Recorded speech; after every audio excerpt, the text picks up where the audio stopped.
जिंदगी में सरलता क्यों जरूरी है, आइए देखते हैं। एक बहुत ही भोला भाला सा आलसी लड़का था। वो कोई काम नहीं करना चाहता था, बस खाना खाता, घूमता और सोते रहता था। एक दिन उसे किसी ने बताया कि एक आश्रम है जहाँ पर कुछ नहीं करना पड़ता और हर दिन 2 समय का खाना और नाश्ता मिलता है, तुम वहाँ जा कर के रहो।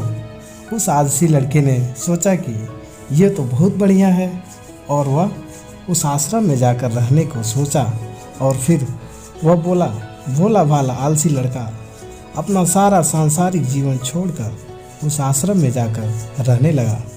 आश्रम में गुरुजी रहते थे। वह कुछ समय सबको प्रवचन देते हैं और आलसी लड़का सुनता था, बाकी समय आराम करता था और फिर भरपेट खाना खाकर सो जाता था। ऐसे ही लड़के का दिन गुजरता गया। एक दिन उस आश्रम में कुछ भी नहीं बना। नाश्ते के समय नाश्ता नहीं मिला। उसने सोचा नाश्ता नहीं मिला, भोजन तो मिलेगा। अब भोजन के समय उसे भोजन नहीं मिला। लड़का दौड़ करके गुरुजी के पास गया और उसने पूछा कि आज भोजन क्यों नहीं बना। गुरुजी ने कहा कि बेटा, आज एकादशी है और जितने भी आश्रम के सदस्य हैं उनका उपवास है और तुम्हारा भी आज उपवास है। आज भोजन नहीं बनेगा। वह लड़का आलसी था और उसे भूख भी बहुत लगता था। उसने गुरुजी से बोला कि मैं उपवास नहीं रहूँगा, मुझे भूख लगी है, मैं खाना खाऊंगा। गुरुजी ने बोला ठीक है, जाओ भंडारे में से सामान लेकर के आओ और आश्रम में नहीं बाहर ले जाकर के बना लो, लेकिन याद रखना भोजन बनाने के बाद सबसे पहला भोग भगवान को लगाना और फिर तुम प्रसाद पाना।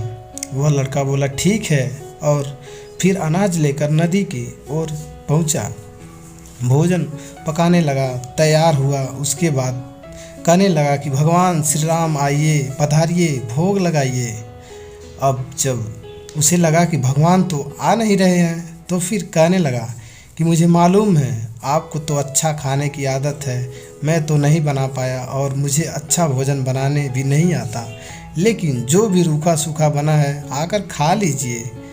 भगवान श्री राम उसकी सरलता पर बहुत ही प्रसन्न हुए और उस लड़की को दर्शन दे दिए।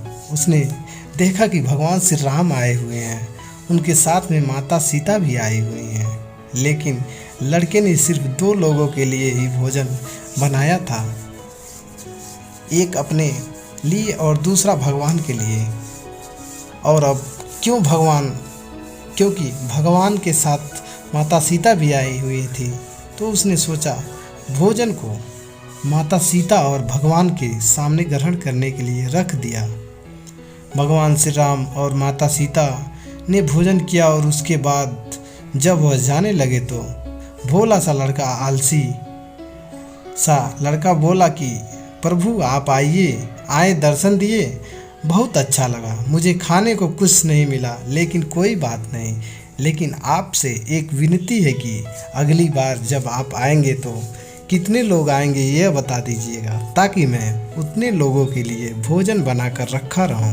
भगवान श्री राम मन ही मन मुस्कुराए और फिर अंतर्ध्यान हो गए। लड़का आश्रम गया, दिन बीतता गया और फिर एकादशी का दिन आया। इस बार उसने 3-4 लोगों के लिए अनाज लेकर के खाना बनाने के लिए नदी के किनारे पहुंचा और उसने बड़े प्रसन्नता से भोजन बनाया और इंतज़ार करने लगा कि प्रभु आइए और भोग लगाइए। इस बार लड़का देखता है कि भगवान श्री राम पूरा दरबार लेकर के आए हैं, जैसे माता सीता, लक्ष्मण, भरत, हनुमान जी और सभी लोग आए हैं। लड़के ने 3-4 लोगों का भोजन बनाया था और इस बार भी भोजन कम पड़ गया। लड़के ने निराश होकर भोजन को प्रभु के आगे रख दिया। उन्होंने भोजन किया और फिर चले गए और फिर इस बार भी लड़का फिर से भूखा रह गया। अब लड़का फिर आश्रम गया, दिन बीतता गया और फिर एकादशी का दिन आया और इस बार गुरुजी से कहने लगा कि गुरुजी मुझे इस बार थोड़ा ज़्यादा अनाज चाहिए गुरुजी ने सोचने लगे कि यह इतना सारा अनाज का करता क्या है, कहीं इसे बेचता तो नहीं है। फिर उन्होंने कहा कि ठीक है, भूख से परेशान रहता है। लड़के ने कहा कि नहीं गुरुजी, मैं भूख से परेशान नहीं रहता हूँ, प्रभु के साथ बहुत लोग आते हैं, उनको भी तो भोजन कराना पड़ता है। गुरुजी को लगा कि लड़का पागल हो गया है, लेकिन गुरुजी ने सोचा कि चलो एक बार चलकर देखते हैं कि लड़का इस अनाज का करता क्या है।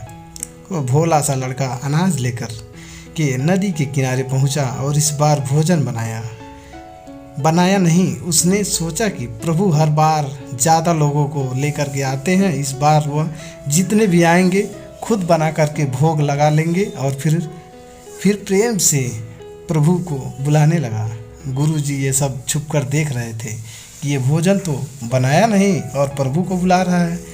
लेकिन लड़के ने देखा कि इस बार प्रभु के साथ बहुत से लोग आए हुए हैं, तो उसने प्रभु के सामने हाथ जोड़ करके कहा कि प्रभु माफ़ करना, आप बहुत सारे लोग आते हैं, वो मुझे संख्या पता नहीं होती और मेरी हिम्मत भी नहीं होती कि इतने सारे लोगों के लिए भोजन बनाऊं। आप स्वयं आइए, बनाइए और खाइए और भोग लगाइए। प्रभु मुस्कुराते हैं और अपने साथ आए सभी लोगों के साथ मिलकर के भोजन बनाते हैं। गुरुजी ये सब छुप कर के देखते हैं और फिर लड़के के पास आकर के कहते हैं कि तुम ये क्या कर रहे हो। लड़का कहता है गुरुजी, आपको दिख नहीं रहा है कि भगवान श्री राम पधार चुके हैं, माता सीता आई हुई हैं, हनुमान जी आए हैं और सभी लोग आए हैं, भोजन बन रहा है। गुरुजी ने बोला कि पागल हो गया है, मुझे तो कोई दिख नहीं रहा है। लड़का गुस्सा हो गया और बोला प्रभु आप ये क्या कर रहे हो, एक तो मुझे भूखा रखा और गुरुजी को दर्शन नहीं दे रहे हो, जो मुझे पागल समझ रहे हैं। कृपा करके गुरुजी को दिख जाओ। भगवान बोले नहीं, मैं इन्हें नहीं दिख सकता। लड़का बोला क्यों नहीं दिख सकते, मेरे गुरुजी तो बहुत महान हैं, बहुत बड़े ज्ञानी और ज्ञाता हैं। भगवान बोले हाँ, ज्ञानी और ज्ञाता होंगे, लेकिन तुम्हारी तरह सरल नहीं है। जो सरलता तुम में है वो तुम्हारे गुरुजी में नहीं है। लड़के ने बात गुरुजी से कह दी कि भगवान श्री राम कह रहे हैं कि आप में सरलता नहीं है, आप मेरी तरह सरल नहीं हैं, इसलिए आपको दिख नहीं सकते। गुरु की आंखें नम हो गई और रोने लगे और बोले कि बिल्कुल सही कहा, मेरे अंदर तुम्हारे जितना सरलता नहीं है। और फिर माफ़ी मांगने लगे। फिर भगवान ने गुरुजी को भी दर्शन दिए। इस कहानी से हमें क्या सीख मिला? ये कहानी हमें सिखाती है कि जीवन में सरलता सबसे आवश्यक है। जितने सरल बने रहेंगे उतना जीवन में आगे बढ़ते रहेंगे, चले जाएंगे। जब आप सरल होते हैं तो आप खुद भी मुस्कुराते हैं और दूसरों को भी मुस्कुराने की वजह देते हैं। अगर ये वीडियो आपको अच्छा लगा हो तो एक लाइक ज़रूर करिएगा। आपके एक लाइक से हमें मोटिवेशन मिलता है ऐसे ही वीडियो बनाने की। जो लोग हमारी वीडियो को देखते हैं, भोले जी और माँ पार्वती उनकी सारी मनोकामनाएं पूरी करें। आगे ऐसे ही वीडियो देखने के लिए हमारे चैनल को लाइक एंड सब्सक्राइब करना ना भूलें, बेल आइकन को भी दबा लें।